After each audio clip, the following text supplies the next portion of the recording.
Bom, bem-vindos a mais um Entre Amigos, Conversando com o Mundo. Hoje, com uma grata satisfação de recebermos o embaixador da República Dominicana, Alejandro Arias Zarzuela, a quem nós agradecemos desde já o convite da TV Suprem. O programa Entre Amigos ele tem como objetivo apresentar um pouco do país, com o qual nós estamos conversando para os nossos telespectadores, internautas. Então, nessa primeira fase, nós gostaríamos de saber um pouco assim, sobre a história, as etnias, enfim, aspectos mais gerais sobre a República Dominicana. E, é claro, sua capital, Santo Domingo. Perfeitamente. Em primeiro momento, eu gostaria de dar as mais cordiais boas-vindas aqui na Embaixada da República Dominicana e compartilhar esse momento com vocês e agradecer também a oportunidade de levar essas informações sobre a República Dominicana e espalhar um pouco mais a nossa história, a nossa cultura, conhecer um pouco mais sobre um país que é muito querido pelo Brasil, que é a República Dominicana. Existe um dado curioso que eu acredito que nem todo mundo conhece, quanto às nossas populações originárias. Nossas populações originárias, elas na verdade vieram da América do Sul. Saíram da América do Sul, principalmente da cuenca do Orinoco, que hoje é a região que é ocupada pela Venezuela, e também de duas populações originárias aqui da América do Sul, que eram os Xingu e Tapajós. Então, a origem da população indígena da República Dominicana veio principalmente da Venezuela e do Brasil. Então, esse é um detalhe que junta as nossas culturas desde sua origem. É uma informação que nem sempre é tão conhecida. Sim, sim. E nós estamos falando de um país com uma história riquíssima, que tem a primeira universidade das Américas, tem também uma formação étnica multivariada, de que dos mais de 10 milhões de habitantes da República Dominicana, claro que a maioria fala espanhol, mas tem também falantes inglês e até francês, dada a proximidade com o Haiti. A história da República Dominicana começa justamente com a descoberta do continente americano. Foi na República Dominicana, na região norte do país, que hoje é conhecida como Puerto Plata, a província de Puerto Plata, onde em 5 de dezembro chegou o almirante Columbus e fez a descoberta da nossa ilha, que naquela ocasião batizaram pelo nome de Hispaniola. A ilha já tinha um nome, que era um nome taíno, que era o nome da população originária da República Dominicana, adoptou esse nome de taínos, embora fossem de outras etnias que tinham migrado desde a América do Sul, mas lá o nome taíno, que era o nome da nossa população, tinha como significado os bons, os indígenas bons, que eram os taínos. E Quisqueya, que era o nome que recebia a ilha, depois batizada pelos espanhóis ou pelos navegantes que chegaram na ilha pelo nome de Hispaniola. Quisqueya, no vocábulo taíno, conhecida como a mãe de todas as terras. Então, era esse o nome que recebia na época. Então, foi naquele momento, em 5 de dezembro de 1492, quando os colonizadores da Europa chegaram na República Dominicana e estabeleceram ali a primeira cidade europeia em todo o continente americano. E foi a partir da República Dominicana que partiram as outras missões de descoberta para outras regiões do continente americano. Então é por isso que nós temos essa população, essa cidade que foi a primeira da ilha, que foi nomeada de Isabela, em honor, né, à rainha, né, no momento, que se encontra na região norte do país, de Porto Plata. Porém, alguns anos depois, por uma questão, inclusive, conforme os relatos que se tem, de saúde pública,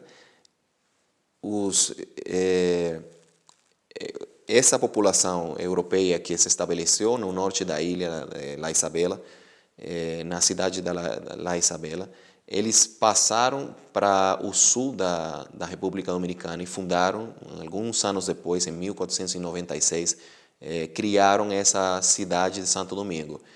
Ali sim, já mais com uma história mais apurada, com um estabelecimento que permaneceu no tempo e até hoje continua sendo a primeira cidade, o primeiro assentamento e cidade e sede de governo europeu em todo o continente americano, que foi em 5 de agosto de 1496, quando foi inaugurada a cidade de Santo Domingo. E nós estamos falando de uma população majoritariamente cristã, não é verdade? Sim, hoje em dia o cristianismo tem uma porcentagem que vai em torno dos 67%, 68%. Tem outra população protestante e outras religiões que conformam o total mas é majoritariamente cristã. Sim, e vamos dar um salto para a economia, né? Porque, claro que pesquisando os dados relativos à República Dominicana, eu vi que ela, de certa forma, poderia causar inveja para os outros países, aí, principalmente da América Latina e do mundo, considerando que hoje o mundo atravessa um período quase que recessivo do ponto de vista econômico, né? Chama a atenção hoje que no mundo nós tenhamos em torno de 13 trilhões de dólares aplicados em juros negativos, né? O que mostra que há uma expectativa negativa em relação ao desenvolvimento econômico. Por outro lado, nós olhamos para a República Dominicana e vemos que ela tem um crescimento constante do PIB nos últimos anos, né? Que dá inveja para o Brasil, porque nós tivemos recentemente, 2015 e 2016, decréscimo no PIB e estamos aí lutando por uma retomada econômica. Qual é o segredo para esse crescimento constante, né? O turismo, é o cacau? Quais são as fontes assim principais aí econômicas? Eu acho que é um conjunto de fatores, mas é preciso também, quando se faz esse tipo de comparações, a gente tem que entender também a escala das economias. Para um país do tamanho da República Dominicana, o nosso crescimento ele se traduz em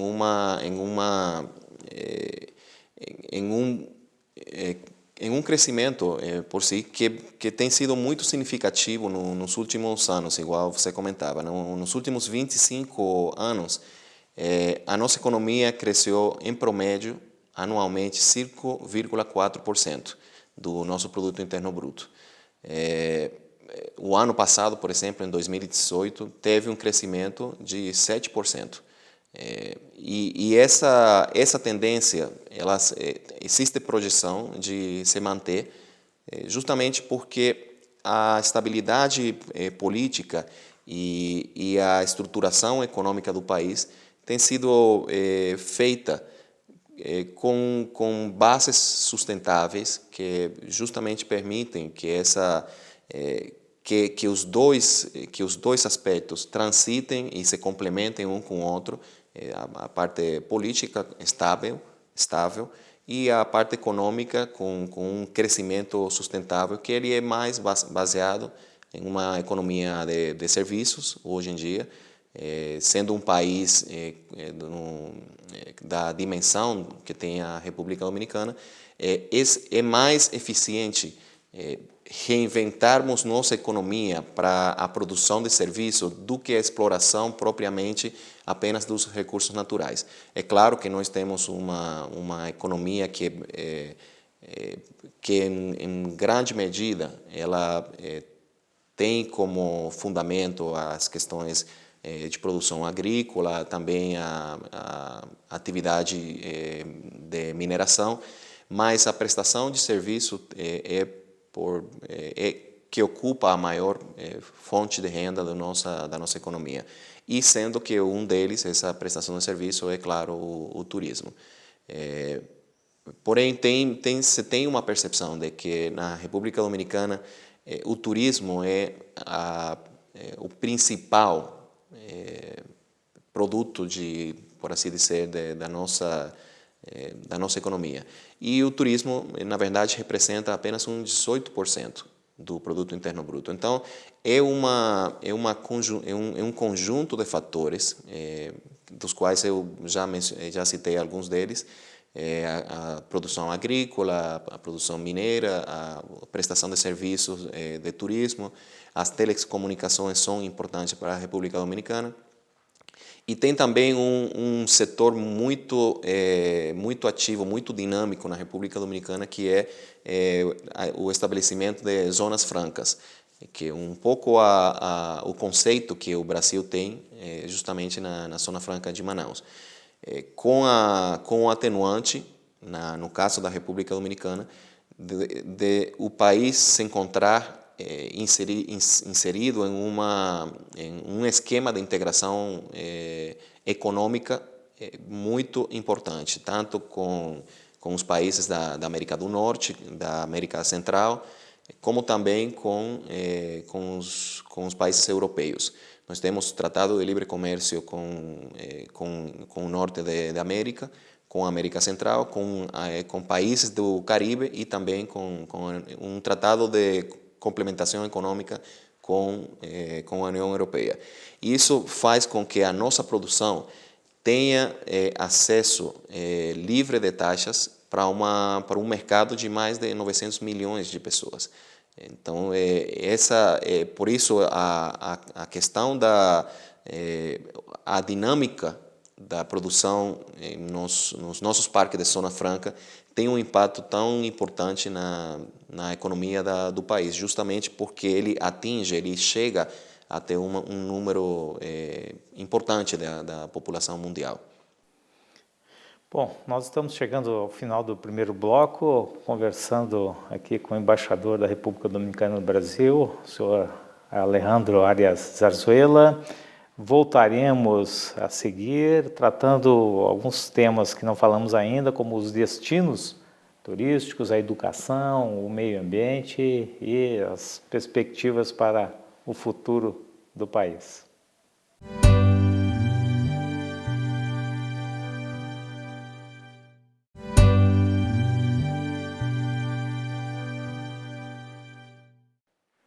Bom, retornando então ao Entre Amigos, conversando com o mundo, sendo recebidos aqui na Embaixada da República Dominicana pelo embaixador Alejandro Arias Zarzuela. Vamos, nesse segundo bloco, explorar um pouco a questão da educação, que me parece que teve um impulso significativo a partir de 2012 na República Dominicana, com investimentos maciços na promoção do ensino, da cultura. E isso, é claro que é um dos objetivos da União Planetária, da TV Super, né? Promover, né, os direitos humanos e sociais e, sobretudo, empoderar, né, as pessoas com educação de boa qualidade. Se eu puder falar um pouco sobre isso, nós agradecemos. Houve na República Dominicana uma demanda social que ficou, por um tempo, inatendida. E o atual presidente, que apresentou a candidatura para o primeiro período em 2012, durante a campanha eleitoral, ele assumiu como tema de campanha justamente essa reivindicação social que era vinculada à educação no país. E houve uma movimentação social importante na República Dominicana que reclamava uma porcentagem muito maior do que nós já investíamos, colocávamos na educação. E conforme esse tema de campanha foi adotado pelo atual presidente, no momento em que ele assumiu a presidência, efetivamente fez as mudanças necessárias e conseguiu com que exatamente a reivindicação social em todas as partes em que era demandada pela população fosse inclusive constitucionalizada. E hoje nós conseguimos a partir de 2012 um investimento na educação que foi mais do que o triplo do que nós já tínhamos. E com o atenuante que ele é indexado pelo crescimento do produto interno bruto do país. Então, não é um ganho apenas na porcentagem, no valor da porcentagem que foi dedicado para a educação, quanto também anualmente, conforme a economia cresce, também essa porcentagem cresce na mesma proporção em que cresce o produto interno bruto. Isso permitiu com que, numa primeira fase desse projeto de revolução da educação na República Dominicana, contemplasse a criação, a construção da infraestrutura necessária, que era importante para que as condições da educação pudessem ser atendidas e houvesse espaços adequados para receber os nossos alunos. Numa segunda fase, depois um amplo programa de construção de escolas públicas na República Dominicana, entrou uma segunda fase, que era justamente de elevar a qualidade do ensino, a qualidade dos professores que formavam parte da rede pública na República Dominicana.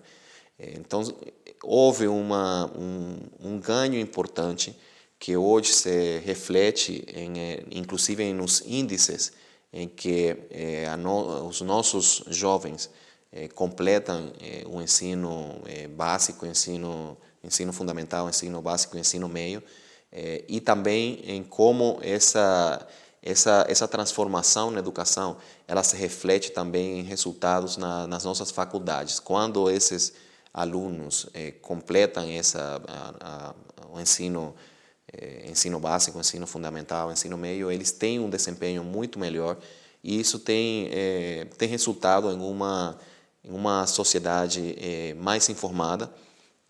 Claro que ainda é recente para nós avaliarmos todo o impacto que tem uma transformação na educação nessas proporções. Foi apenas em 2012, então os alunos que iniciaram esse processo tudo, eles virão provavelmente daqui a 10 anos a estarem no mercado laboral e isso, claro, vai dar uma dimensão mais apurada de quais serão os impactos que, em termos de avanço social, em termos de desenvolvimento do país, terá esse investimento, essa decisão do governo, essa decisão do Estado de triplicar o investimento na educação.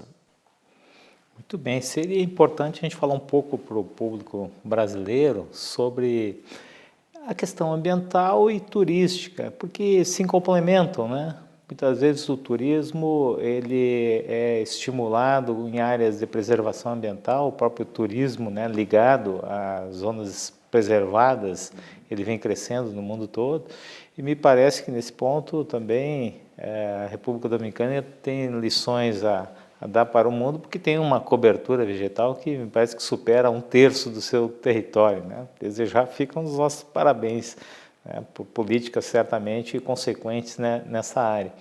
E o turismo, bom, nós sabemos que muitos brasileiros já viajam, né, aproveitando aí as belezas do mar do Caribe, e se eu puder falar um pouco mais, né, sobre esses atrativos, para que cada vez mais nós possamos reforçar os laços culturais, né, e solidários entre os dois países. Com certeza. Eu costumo fazer referência a três elementos fundamentais dentro do nosso turismo. O turismo para a República Dominicana é um elemento fundamental da nossa economia e também do nosso desenvolvimento. O turismo na República Dominicana tem muito a ver, claro, com as nossas belezas naturais, com os recursos naturais, que foi a natureza. Eu costumo dizer que foi muito indulgente com a República Dominicana, e nós temos umas praias exuberantes, temos mais de 1.240 quilômetros de praia, e dentro dessas praias, pelo menos umas 500, 600 quilômetros são praias que são catalogadas como as melhores de toda a região. Então tem uma questão da própria natureza, dos próprios recursos naturais do país, e também existe uma outra questão que tem a ver com a infraestrutura. Houve na República Dominicana, na década de 1970, um consenso político, um consenso social, um consenso inclusive das atividades econômicas, dos setores econômicos, dos setores produtivos, de declarar o turismo como indústria nacional. Isso fez com que várias ações fossem promovidas. Uma delas, o Estado concedeu ou criou as condições certas para que o investimento na área de turismo, na infraestrutura, fosse isento de várias taxas que impactam outros setores. Então, produzir na indústria turística resultou rentável na República Dominicana, e isso fez com que o investimento claramente aumentasse, e inclusive a captação de investimento estrangeiro direto fosse também alocado nessa nossa indústria nacional, que era o turismo. Então, a infraestrutura cresceu, e ao mesmo tempo essa declaratória de o turismo como indústria nacional fez com que as faculdades criassem o curso de turismo no país. Foi um dos primeiros países da região em criar o curso profissional de turismo em toda a região, e hoje você pode inclusive perceber isso quando você viaja na República Dominicana, que desde o atendente, que é a pessoa que está na ponta do atendimento no setor, na indústria turística, até os formadores de políticas públicas no Ministério do Turismo, eles são formados em turismo. Então, tem um conhecimento, tem uma formação que ela é voltada para um setor que é neurálgico para a nossa economia. Então, esses elementos também da infraestrutura e como se acomodou a economia e a sociedade para essa indústria é importante. E um terceiro elemento que eu considero que é provavelmente o mais importante é o povo dominicano. O dominicano é um povo acolhedor, é um povo que faz a diferença em termos do calor humano com que recebe os nossos amigos, os nossos turistas. E isso o faz não apenas no turismo de praia, onde temos uns resorts espetaculares com uma infraestrutura muito bem desenvolvida, quanto também no turismo que é mais ecológico, turismo ecoturismo, que é um outro dos elementos que são bem posicionados no nosso turismo. Nesse processo de diversificação do nosso turismo, nós reparamos que era necessário não apenas ter um turismo que fosse de praia, de resort, de areia, de sol, que é muito importante e que muitas pessoas procuram, mas ao mesmo tempo também podermos oferecer um turismo ecológico, que as pessoas possam entrar em contato com uma natureza exuberante e muito bem preservada. Nós temos mais de 36% da nossa capa vegetal preservada e para um país que tem com um território pequeno e com uma população de 11 milhões, aproximadamente 11 milhões, com uma densidade populacional importante, de um nível médio alto, conseguirmos que o meio ambiente, que a natureza seja preservada em esses níveis é uma política pública comprometida para isso. Não é apenas a forma em que o dominicano se comporta ao respeito da natureza, senão que o próprio Estado tem uma participação importante na preservação do meio ambiente e da promoção justamente da qualidade de vida que resulta dessa preservação da nossa flora, da nossa... Muito bem, nós já estamos encaminhando o encerramento do programa, mas eu tenho uma curiosidade que eu não poderia deixar de tentar esclarecer. Por que o beisebol é o esporte nacional da República Dominicana? Inclusive exportando, né, atletas aí para as ligas, né, dos Estados Unidos.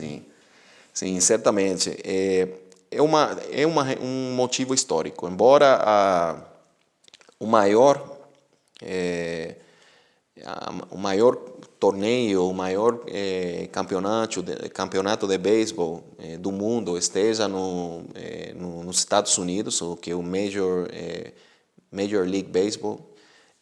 Na verdade, a origem do beisebol, conforme os registros que existem, se identifica justamente com os indígenas taínos. Então, tem uma questão histórica que tem a ver um pouco com essa questão e foi uma forma de diversão, uma forma de entretenimento em que as nossas populações originárias utilizavam naquela época e que por diversos episódios durante a história e às vezes até a proximidade do Caribe insular com o continente americano, que esse foi um esporte que foi espalhado e hoje em dia tem incidência inclusive no mundo todo. Hoje, a República Dominicana,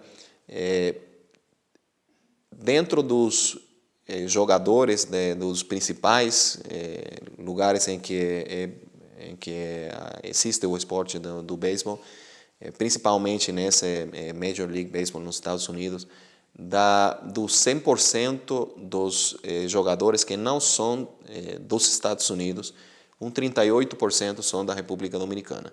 Então, é a nacionalidade que tem a maior presença fora os Estados Unidos. Então, muito bem. Bom, meus amigos, infelizmente chegamos ao fim deste